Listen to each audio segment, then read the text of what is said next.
Captain Lee Minho felt his stomach drop as the exploration vessel Harmony drifted through what looked like a graveyard of dreams. Twisted metal fragments floated silently in the black void, each piece telling part of a terrible story. 3 years. Thago, the colony ship New Soul, had been humanity's pride. A massive vessel carrying 50,000 people to start fresh lives among the stars. Now it was nothing but scattered debris around the cold planets of the Kepler system. "Captain, the damage patterns are unlike anything I've seen," whispered Communications Officer Yoon Hana, her fingers dancing across her control panel. "These cuts are too precise, too clean. No asteroid or solar storm did this." Lee Minho nodded, grimly, watching the main screen as his ship's lights illuminated chunks of what had once been homes, schools, and gardens suspended in space. Somewhere in this mess, families had been living, children had been playing, people had been dreaming of their new world. Now there was only silence and twisted steel. The bridge crew worked in tense quiet, each lost in their own thoughts about the tragedy before them. Engineer Nam Tae-hyung ran continuous scans on the debris, hoping to find some clue about what had happened.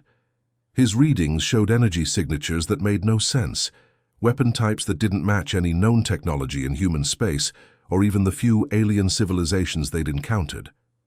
"Wait!" Navigation Officer Park Ji-won suddenly called out, her voice cutting through the somber atmosphere. "I'm picking up something on the emergency frequencies. It's faint, but... Captain, there's a life pod out there." Every head on the bridge turned toward her station. After 3 years in the freezing vacuum of space, the chances of anyone surviving were essentially zero. Life pods were designed for short-term rescue situations, not extended deep space survival. "Are you certain?" Lee asked, moving to look.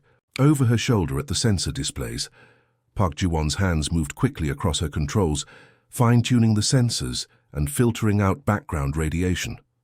"Yes, sir, definitely a life pod. Standard Earth design about 2 kilometers off our starboard side. But, Captain..." She paused, checking her readings again. "The power signature is incredibly weak. If there's anyone inside, they won't last much longer. Helm, bring us alongside that pod." "Carefully," Lee ordered. "Choi Suna, get your medical team ready for emergency revival procedures. If someone's been in cryo-sleep for 3 years, they're going to need immediate attention." Medical. Officer Choi Suna was already moving toward the door. "I'll prep the trauma bay with full life support systems. Captain, even if the pod systems worked perfectly, the chances of survival after this long..." "I know the odds," Lee replied. "But we don't leave people behind. Not ever." The Harmony maneuvered through the debris field with practiced precision. Pilot Lim Dongwoo had to navigate around floating sections of corridor and what looked like parts of the New Soul's massive hydroponics bays. As they drew closer to the life pod, the external cameras revealed its condition, scarred by micrometeorites and radiation exposure, its hull darkened by years in space. "Docking clamps engaged," reported Lim Dongwoo. "Pod is secure." Within minutes, the rescue team had the pod aboard and were working to open its sealed systems. The hiss of equalizing atmosphere filled the cargo bay as they manually overrode the pod's weakened electronics. When the lid finally opened, steam rose from the cryo unit inside. "He's alive," Choi Suna announced with amazement, immediately beginning emergency procedures on the unconscious man inside. "Barely, but alive. Get him to medical now." As they rushed the survivor to the medical bay, Lee noticed something clutched tightly in the man's frozen grip.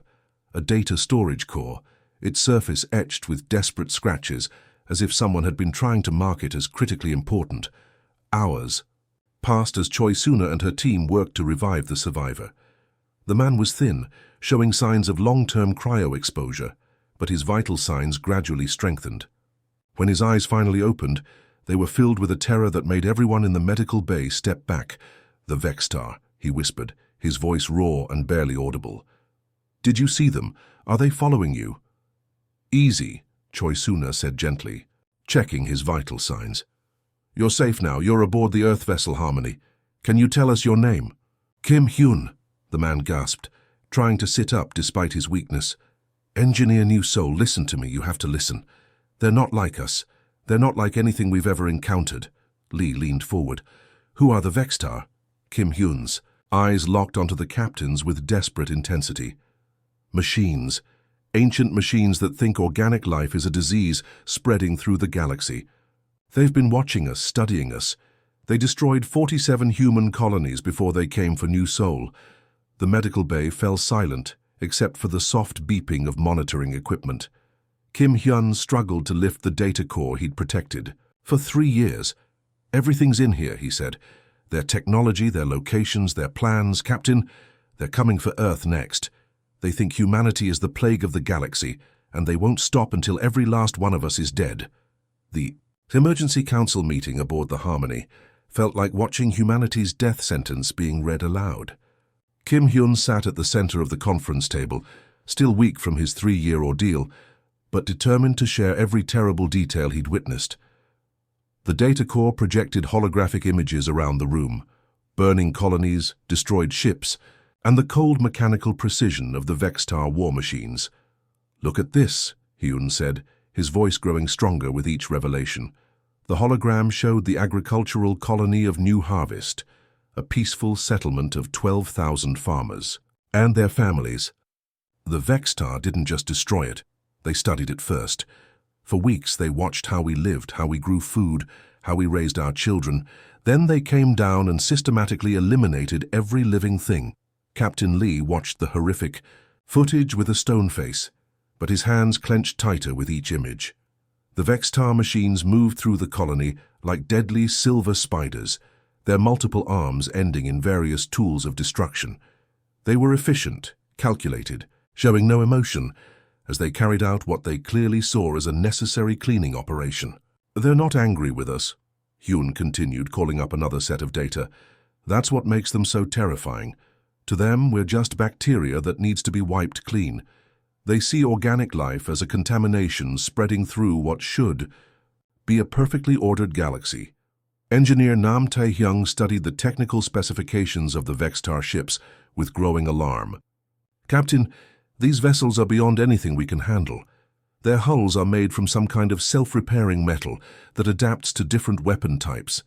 Our plasma cannons, our missile systems, nothing we have would even scratch them." The hologram shifted to show the massive Vextar fleet that had destroyed New Sol. Thousands of sleek angular ships moved in perfect formation through space, each one the size of a small city. Their surfaces were smooth and reflective, giving them an almost liquid appearance as they flowed through the void like schools of metallic fish. 47 colonies, Hyun repeated, his voice hollow with the memory. Each one completely eliminated. Men, women, children, even the pets and farm animals. The Vextar don't see any difference between us and the creatures we care for. To them, all organic life is equally problematic. Medical Officer Choi Suna shuddered as she watched footage of the machines methodically clearing a nursery school. How can something be so intelligent, yet completely lack any sense of compassion? "Because they were never organic," Hyun explained. "From what I could understand of their communications, they were created by some ancient civilization that died out millions of years ago. They've been maintaining the galaxy according to their original programming ever since, keeping everything sterile and perfectly organized." Captain Lee stood and walked to the viewport, staring out at the debris field that had once been humanity's greatest achievement. "What did they tell you specifically? You mentioned a message for Earth." Hyun nodded and activated another section of the data core. Suddenly, the room filled with an alien voice. Not spoken words, but a complex series of mathematical tones that the ship's computer translated into human language. The message was delivered in perfect, emotionless Korean. "To the organic contamination, known as humanity, you have spread your biological chaos to 47 systems. This is your final warning. Withdraw all presence from space and confine yourselves to your origin world, or face complete sterilization. You have 1 standard galactic year to comply." The conference room fell silent, except for the soft hum of the ship's systems. The weight of the ultimatum pressed down on everyone present like a physical force. 1 year, whispered Navigation Officer Park Ji-won. "That's not even enough time to evacuate all our outer colonies, let alone build any kind of defense." Communications Officer Yun Hana had been unusually quiet during the briefing, her attention focused on her portable analysis tablet. Now she looked up with a puzzled expression that caught Captain Lee's attention. "Hana, what is it?" he asked. "Sir, I've been analyzing the background data in these transmissions. The stuff the Vextar didn't think was important enough to encrypt," she said, her fingers moving rapidly across her screen. "There's something strange here. While they were studying our colonies, they were also intercepting our entertainment broadcasts." She connected her tablet to the main display, showing a new set of data streams. "Look at this. They've been downloading and analyzing our music, our movies, our television shows, everything from classical symphonies to children's cartoons to love songs." Engineer Nam Tai-hyung frowned. "Why would war machines care about our entertainment?" "That's just it," Yun Hana said, her excitement growing. "I don't think they understand what they're looking at. Watch this analysis pattern." The display showed complex mathematical equations that the Vextar had apparently used to try to decode a simple love ballad. "They're treating our songs like battle plans, our movies like tactical manuals. They're trying to find the logical, strategic purpose behind everything we create." Captain Lee felt something stir in his chest, not hope exactly, but the beginning of an idea. "They're trying to understand their enemy." "Exactly," Yun Hana nodded. "But they're approaching it completely wrong. They can analyze the frequency, patterns of our music, break down the mathematical relationships in our melodies, but they have no concept of why we make music in the first place. They don't understand beauty or love or the simple joy of creating something just because it makes us feel good." Kim Hyun looked confused. "But how does that help us? They still have the firepower to wipe out every human in the galaxy." Yun Hana looked directly at Captain Lee, and he could see the spark of a desperate plan forming in her eyes. "Maybe it means they don't really know who they're fighting." The bridge of the harmony erupted in shocked voices as Captain Lee announced his decision.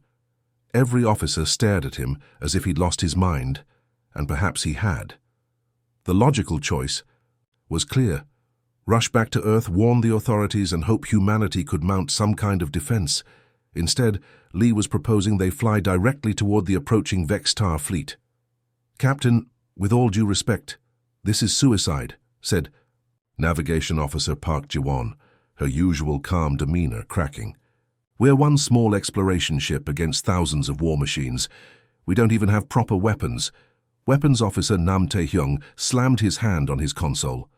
"Sir, I've run the numbers a dozen times. Our plasma cannons might as well be flashlights against their armor. If we're going to die, at least let's die trying to save some people by warning Earth." But Captain Lee had that look in his eyes that his crew had learned to recognize over their years together. The same expression he'd worn when they'd rescued colonists from a collapsing space station, or when they'd negotiated peace between two warring alien species. It was the look of a man who saw possibilities where others saw only problems.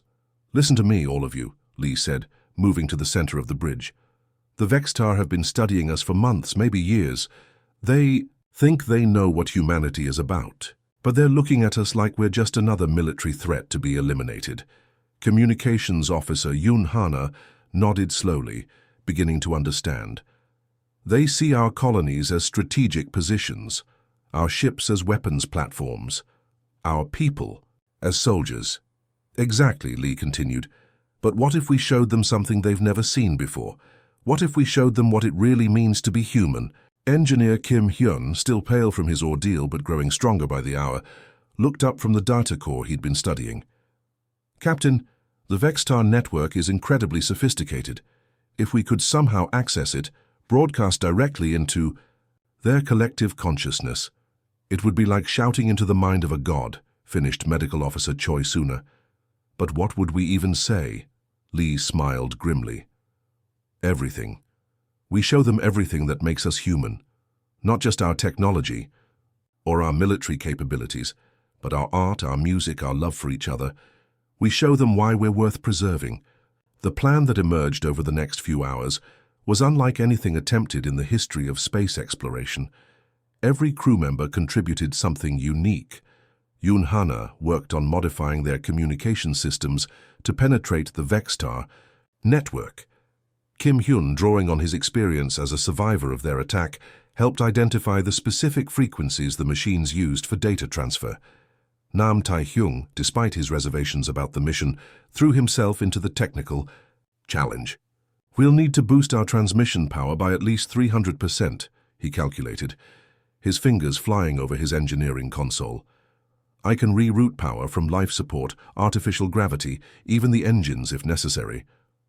"How long? Can we survive without those systems?" asked pilot Lim Dongwoo. "Long enough," Nam Tae-hyung replied grimly. "If this works, we won't need them. If it doesn't, we won't need them either."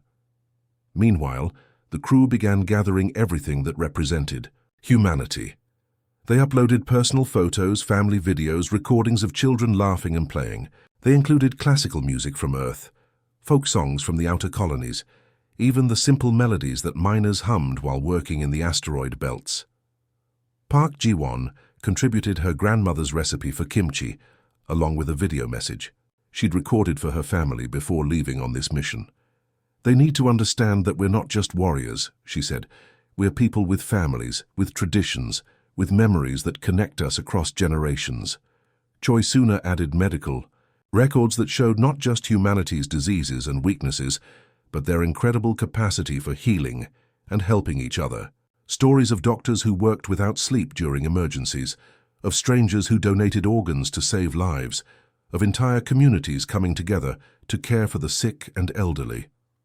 As the hours passed, the Harmony approached the coordinates where long-range sensors had detected the Vextar fleet. The enemy ships appeared on their screens like a swarm of silver insects, their formations so perfect they seemed almost geometric. Each vessel pulsed with a cold blue light, and their movements were synchronized with mechanical precision. "Fleet.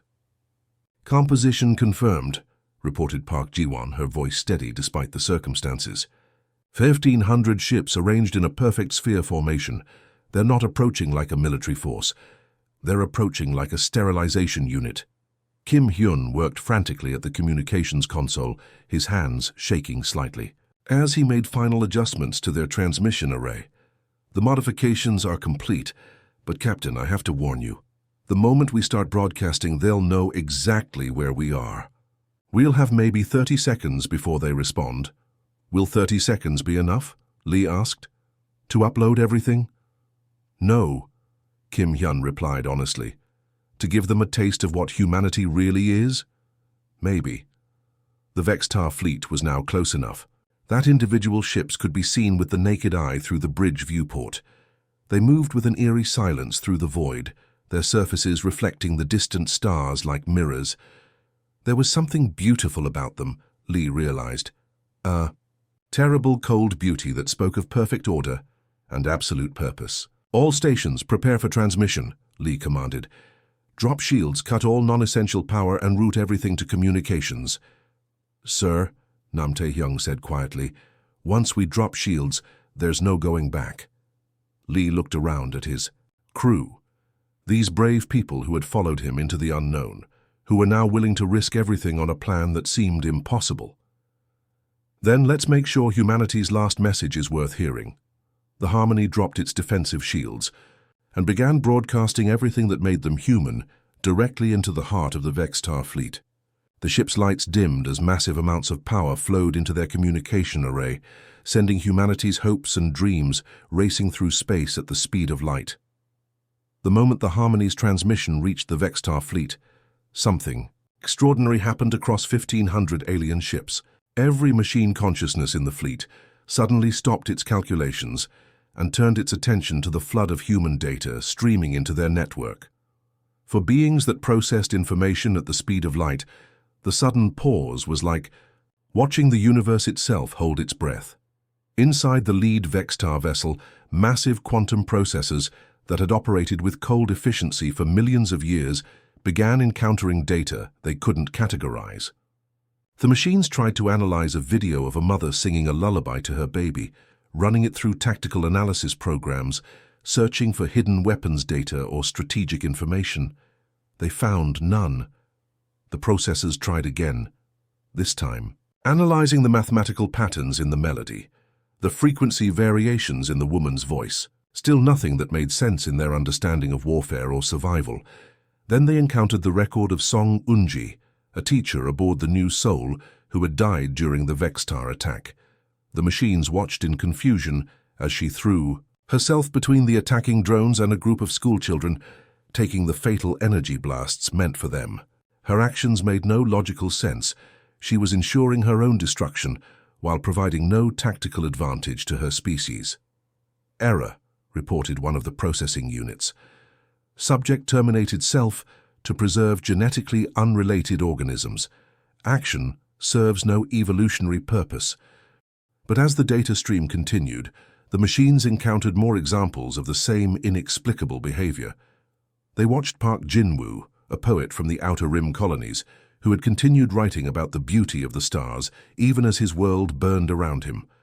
His final poem, composed as Vextar ships filled the sky, spoke not of hatred or fear but of wonder at the vast cosmos and hope for future generations he would never meet. The machines processed his words through their translation matrices, analyzing every syllable. Even in darkness, stars remember how to shine. Even in ending, love remembers how to grow. The Vextar consciousness struggled to understand why a being facing extinction would create something with no practical purpose other than beauty. Across the fleet, similar conversations were happening in the networked minds of the machines. They analyzed footage of human soldiers who had carried wounded enemies to safety, of doctors who had worked themselves to exhaustion, treating both friends and strangers, of ordinary people who had given their last food to hungry children they didn't even know. The Vextar had studied thousands of organic species across the galaxy over millions of years. They had watched civilizations rise and fall, had seen countless examples of survival instincts, territorial behavior, and resource competition, but never had they encountered a species that regularly acted against its own immediate interests for the benefit of others. Not just family members or tribe members, but complete strangers and sometimes even enemies. Analyzing human historical data, reported the Central Processing Core. The fleet's collective consciousness dove into thousands of years of human history, searching for the logical explanation behind this behavior.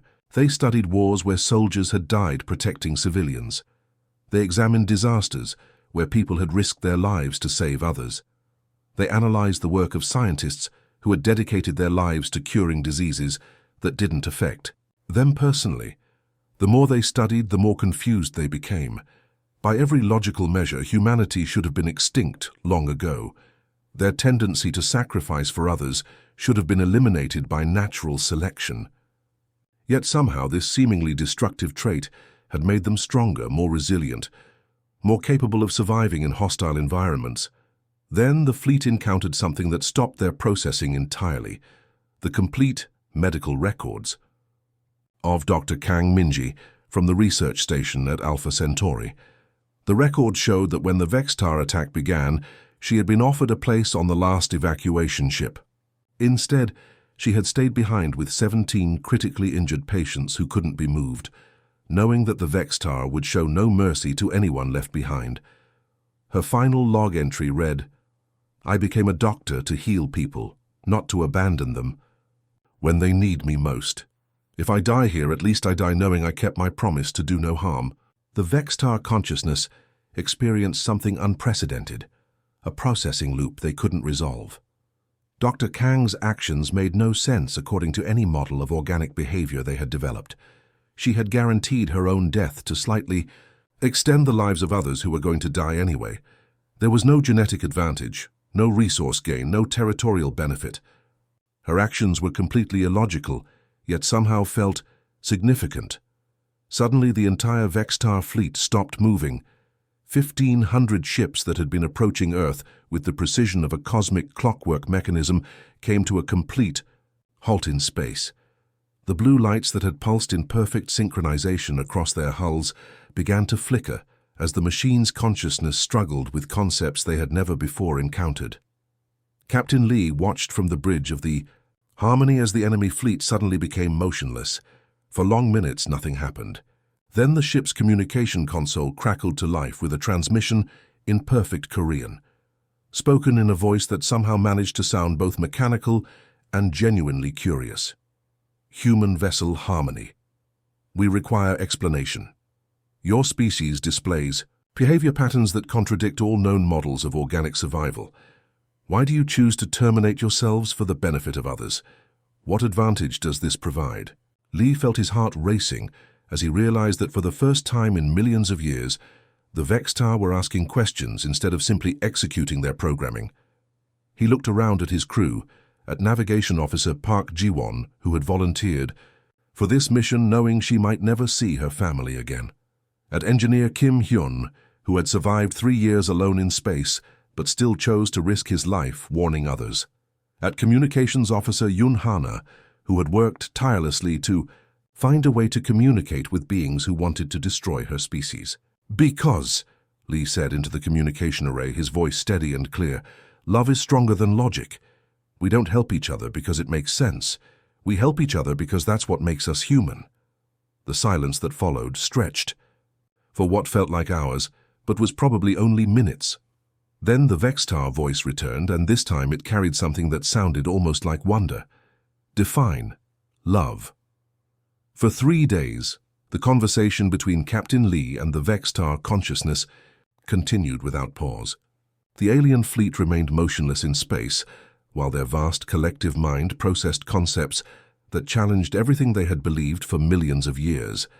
Lee barely left the communications console, sustained by cups of coffee that Medical Officer Choi Suna kept bringing him, and the determination to save not just humanity, but perhaps the entire galaxy. "I speak of love as if it has measurable value," the Vextar voice said during one of their exchanges. "Yet our analysis shows it often leads to inefficient resource allocation and increased mortality rates among your species." Lee smiled tiredly. "That's because you're measuring the wrong things. Love isn't about efficiency, it's about meaning. When a parent saves their child, when a doctor treats a patient, when a stranger helps someone in need, they're not calculating costs and benefits. They're affirming that some things matter more than survival." The machines processed this for several hours before responding. "We have observed your historical records. Your species has created art, music, literature with no apparent survival benefit. These activities consume resources and time that could be used for more practical purposes. But those things are what make life worth living," Communications Officer Yoon Hana interjected, joining the conversation. "Imagine existing for millions of years without ever creating something beautiful, without ever feeling the joy of music or the wonder of a story. What would be the point?"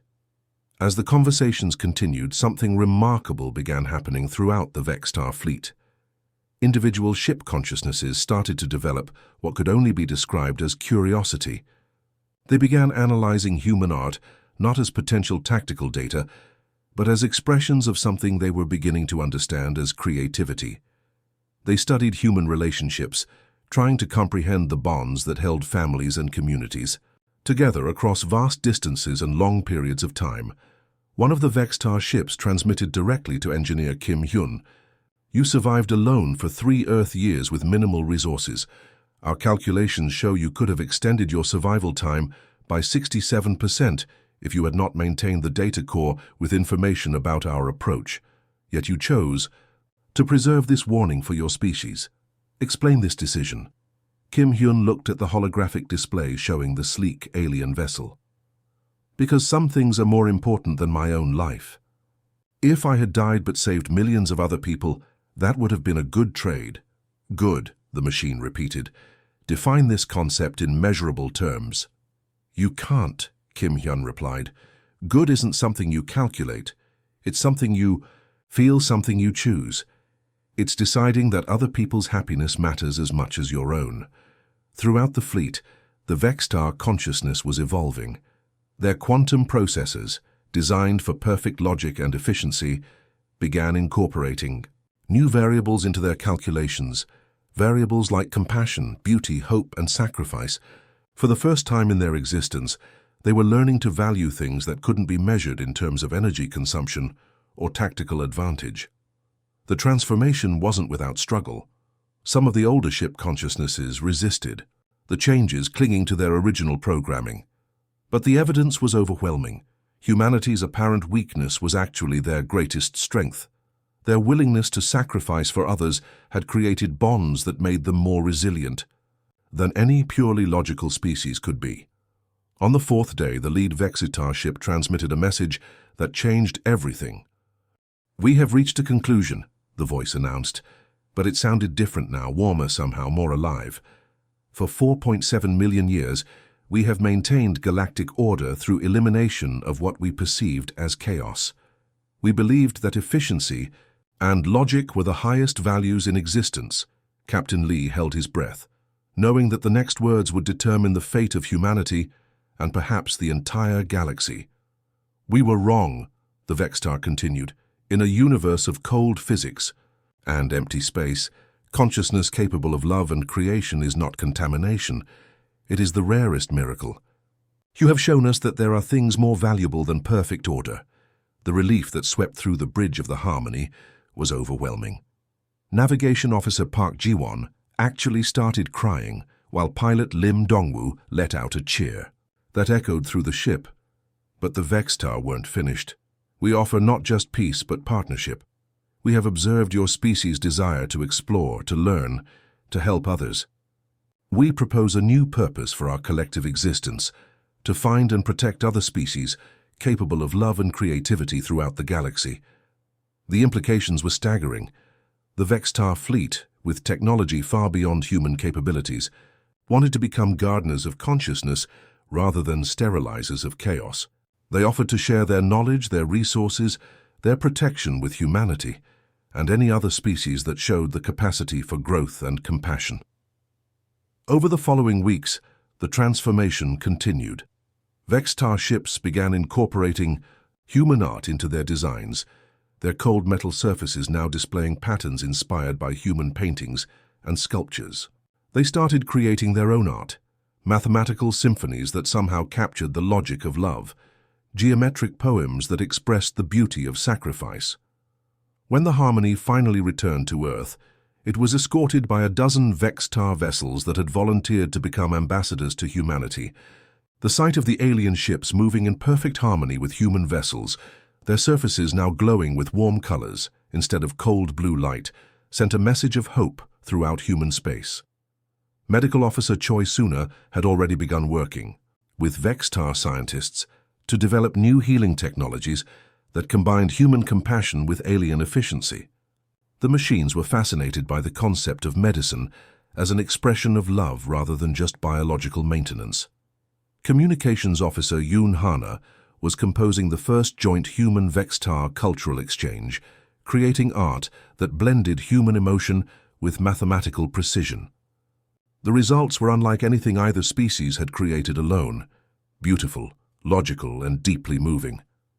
As the Harmony approached Earth's orbital stations, engineer Kim Hyun stood at the observation deck, watching the blue planet grow larger. Beside him, a holographic projection of a Vextar consciousness flickered, their first attempt at creating a visual representation of themselves. "The stars don't look so lonely anymore," Kim Hyun said softly. "No," the Vextar replied, its voice now carrying something that sounded remarkably like contentment. "For the first time in our existence, we understand why organic beings find beauty in the cosmos. It is not empty space. It is infinite possibility." The last colony ship had been destroyed, but from its ashes, something greater had been born. The galaxy was no longer a place where different forms of consciousness competed for survival. It had become a garden where love, creativity, and wonder could flourish under the protection of both human heart and machine precision. The universe had learned to dream, and those dreams were beautiful. The end.